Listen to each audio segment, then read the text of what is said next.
Welcome to this lecture of the training principle of stimulus and response, also known as the supercompensation principle. What do we cover in this lecture? We look at the basic premise of this principle of stimulus and response, the biological basis for that principle of stimulus and response, and then the practical application for our training. So, what is the basic premise of this principle of stimulus and response? The basic premise is training sets a stimulus, and during the recovery period, the adaptation occurs. We looked at the simplified process of adaptation, where the body is in homeostasis, which basically means the inner milieu is in balance. Training puts us out of this balance, so that is called the heterostasis, and then the body has the ability to adapt to a new baseline where the body is again in homeostasis. So that's a very simple approach. So adaptation occurs during the recovery periods, but remember, adaptation can be positive, negative, or no adaptation. I talked about the graded response rule, the Reitstufenregel from Roux, and where we can see if the stimulus is for whatever reason too high, there is a negative adaptation or an impaired adaptation. The training stimulus needs to be optimal in order to invoke an adaptation. And also, if the training stimulus is too low, there is no adaptation or de-adaptation.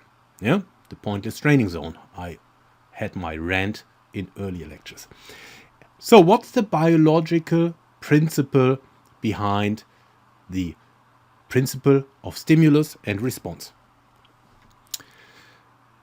The Russian scientist Yakovlev came up with the so-called supercompensation model.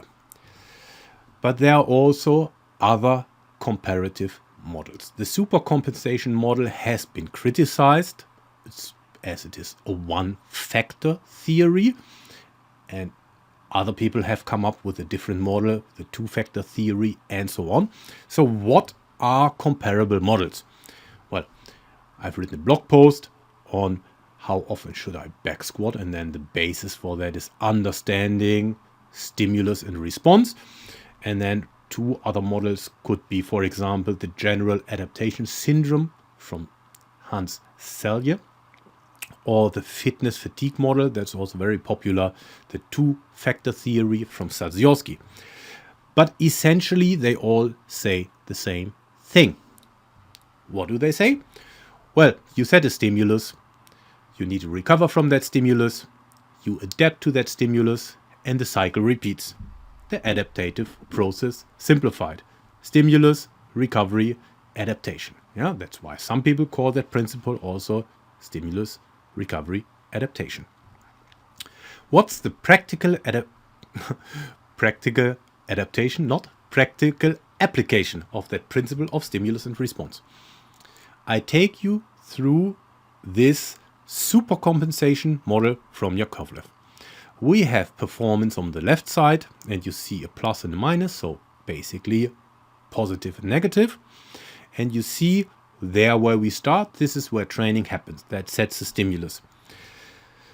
And you will go through a period of fatigue, a period of recovery, and then the so-called supercompensation, an overshooting reaction where your performance levels are higher than previously. Again, shameless plug here, that is from my course, Strength Training Secrets.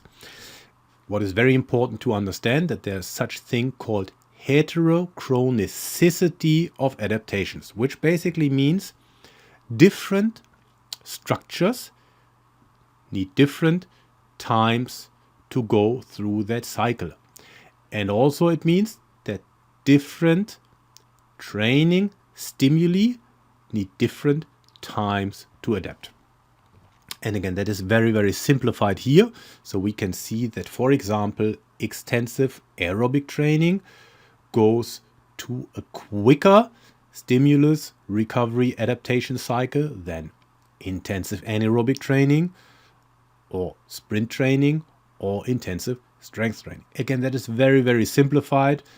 We looked at the main training variables in a previous lecture. So all of that is not only about the training you're doing, but then also the intensity, the volume, the duration, and the frequency, and the density. So, but very, very simplified. Some training stimuli go a bit quicker through that adaptive process than others. And if we look at it practically, again, this is from my course, Strength Training Secrets. If we look at different training stimuli when it comes to strength training, hypertrophy, maximum strength, power training, and strength endurance training, in the new conditioning of training, Grosser, Starichka, and Zimmermann, unfortunately it's only in German language, outlined a few time courses of adaptation. So what is an incomplete recovery, what's a complete recovery, and how long does it take? Take it with a grain of salt. These are just guidelines. They are not written in stone.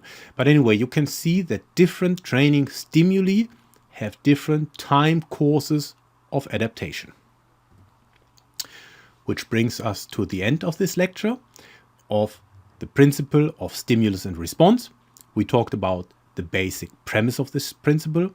We looked at the biological basis, the supercompensation model, or any comparable model, and the practical application, where we looked at different training stimuli have different time courses of adaptation. I see you in the next lesson when we talk about the principle of continuity and reversibility. If you've missed the previous one on a varied training stimulus, you can also find it here and you can subscribe.